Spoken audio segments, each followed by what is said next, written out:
Cerita novel Perintah Kaisar Naga bab selanjutnya. Ojo lali subrek, like and comment ya, yuk gaskan.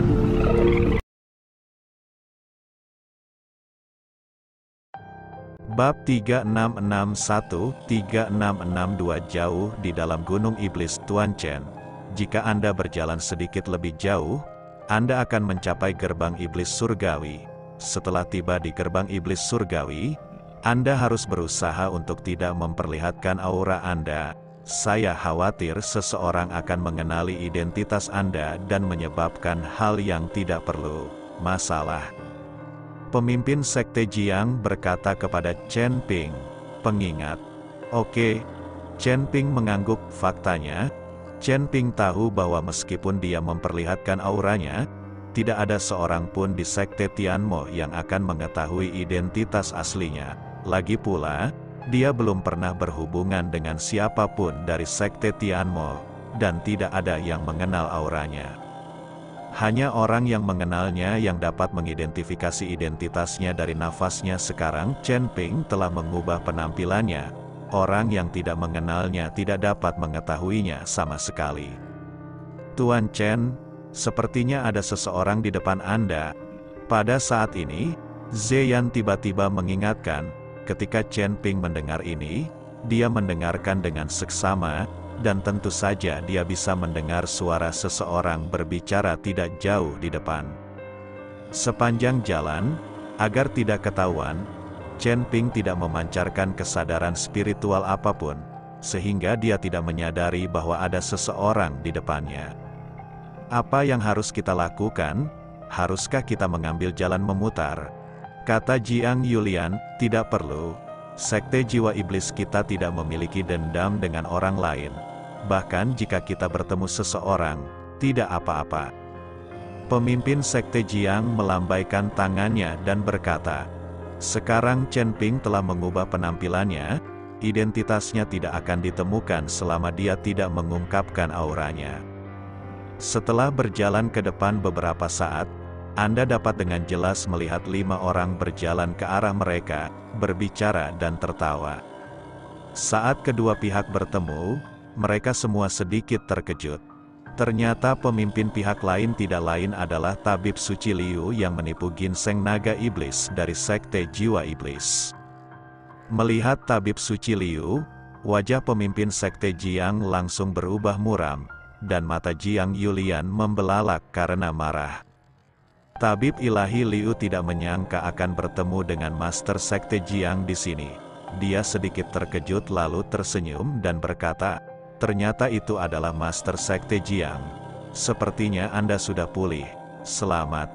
Saya tidak menyangka akan bertemu kamu di sini.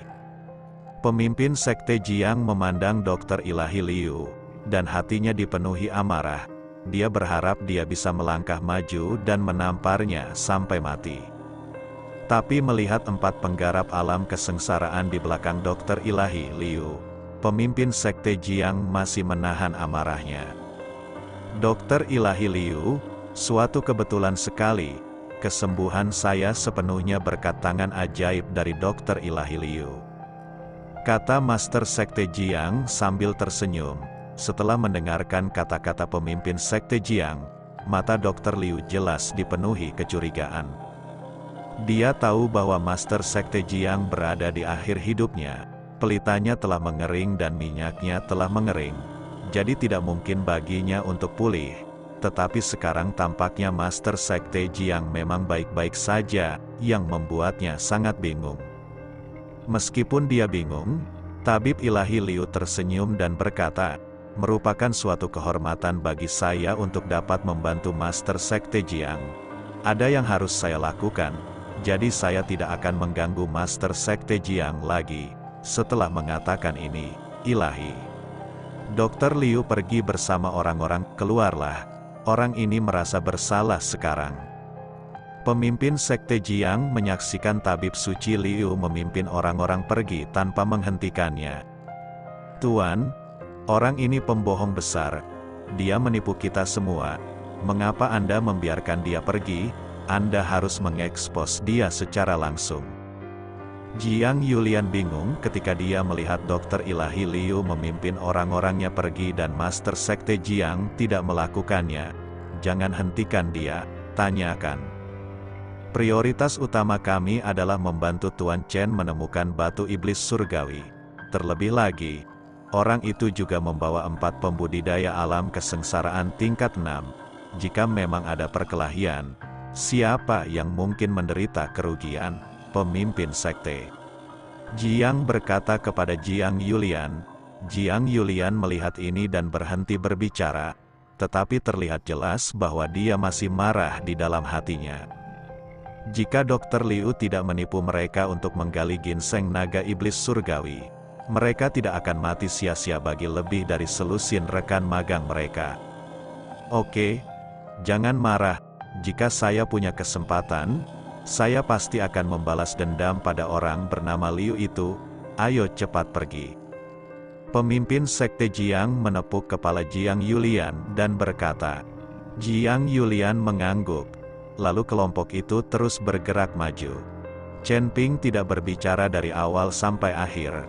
Saat ini dia tahu dia harus tetap low profile. Tuan, saya sakit perut, pergilah dulu, saya akan segera menyusul. Tepat setelah mengambil 2 langkah, Zheng Jian tiba-tiba berkata sambil memegangi perutnya. Sakit perut? Kenapa kamu tiba-tiba sakit perut? Pemimpin sekte Jiang sedikit mengernyit rekan Daoi Zheng. Apakah Anda membutuhkan saya untuk membantu Anda melihatnya? Chen Ping melangkah maju dan bertanya, jangan ganggu Tuan Chen. Mungkin karena Anda sakit perut, saya akan membuatnya lebih mudah. Kalian bisa teruskan saja dan jangan khawatirkan saya akan menyusul nanti. Zheng Jian melambaikan tangan dan berkata, oke, ingatlah untuk segera menyusul kami. Chen Ping melihat bahwa Zheng Jian tampak baik-baik saja, jadi dia mengangguk dan berkata. Begitu Chen Ping dan yang lainnya pergi, Zheng Jian langsung menegakkan tubuhnya. Lalu berbalik dan mengejar ke arah di mana Dr. Liu dan yang lainnya pergi. Dr. Ilahi Liu, tunggu sebentar. Zheng Jian berteriak keras setelah mengejar Dr. Liu dan yang lainnya.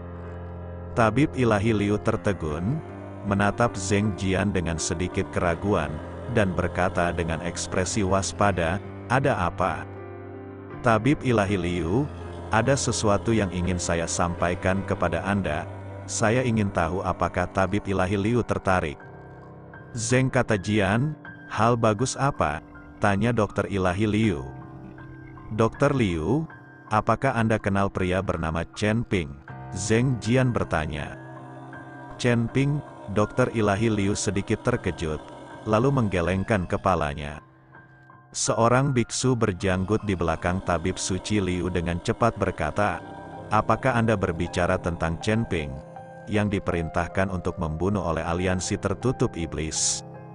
Ya, itu dia. Zheng Jian mengangguk dengan cepat. Apa yang terjadi? Dr. Ilahi Liu bertanya. Biksu berjanggut itu buru-buru menceritakan kisah tentang eksekusi Chen Ping oleh aliansi penyegel iblis dengan pengorbanan 100 tahun, diikuti oleh Dr. Liu. Setelah mendengar ini, mata Dr. Ilahi Liu tiba-tiba menjadi cerah dan dia berkata, 100 tahun ibadah dari aliansi penyegel iblis, ini adalah sumber daya yang sangat besar. Dr. Ilahi Liu, diperkirakan banyak orang yang mencarinya. Chen Ping ada di mana-mana, tapi sekarang aku tahu di mana Chen Ping. Kata Zheng Jian, kamu tahu? Tabib Ilahi Liu memandang ke arah Zheng Jian, dan kemudian berkata dengan mata waspada, karena kamu tahu, mengapa kamu tidak memberitahu tuanmu dan menyerahkan persembahan 100 tahun dari aliansi penyegel iblis ke tangan sekte iblis jiwa Anda, lalu Anda mendatangi saya. Apakah Anda mencoba mempermainkan suatu tipuan? Izinkan saya memberitahu Anda, saya tidak semudah itu untuk ditipu. Dr. Liu, Anda salah paham, saya bukan di sini untuk berbohong padamu. Aku benar-benar tahu di mana Chen Ping berada. Zheng Jian kemudian menceritakan semuanya tentang Chen Ping. Ketika tabib ilahi Liu mendengar bahwa pemimpin sekte Jiang telah dibantu oleh Chen Ping untuk bertahan dari badai petir dan meningkatkan wilayahnya sebelum pulih, dia akhirnya mengerti. Hanya dengan menerobos alam selama periode penurunan umur yang Shu dapat ditingkatkan. Jika tidak, obat mujarab apapun tidak akan berguna. Mengapa kamu memberitahuku hal ini? Apa manfaatnya bagimu? Dr. Liu masih tidak mengendurkan kewaspadaannya terhadap Zheng Jian. Bagaimanapun, ini sama sekali tidak bermanfaat bagi Zheng Jian. Dr. Ilahi Liu, aku hanya berharap ketika kamu membunuh Chen Ping, kamu juga membunuh pria bernama Ziyan di sebelah adik perempuanku. Selama dia mati, adik perempuanku tidak akan merindukannya lagi. Mata Zheng Jian penuh. Dia berkata dengan penuh kebencian. Dr. Liu melihat ekspresi Zheng Jian dan tertawa. Haha, aku mengerti. Jangan khawatir, aku akan membunuh pria di sebelah adik perempuanmu. Dr. Ilahi Liu tertawa dan menepuk bahu Zheng Jian. Dr. Ilahi Liu, Anda tidak boleh mengatakan bahwa saya sudah memberitahu Anda hal ini. Jika tidak, Tuan saya tidak akan bisa mengampuni saya. Zheng Jian memperingatkan Dr. Ilahi Liu, jangan khawatir. Kamu memberiku hadiah sebesar itu, bagaimana aku bisa mengkhianatimu? Dr. Ilahi Liu berkata sambil tersenyum. Zheng Jian merasa lega ketika Dr. Liu mengatakan ini. Jadi dia segera berbalik dan mengejar Chen Ping dan yang lainnya, dan tabib Ilahi Liu juga membawa 4 biksu bersamanya, lalu menuju Chen Ping dan yang lainnya untuk mencegat mereka.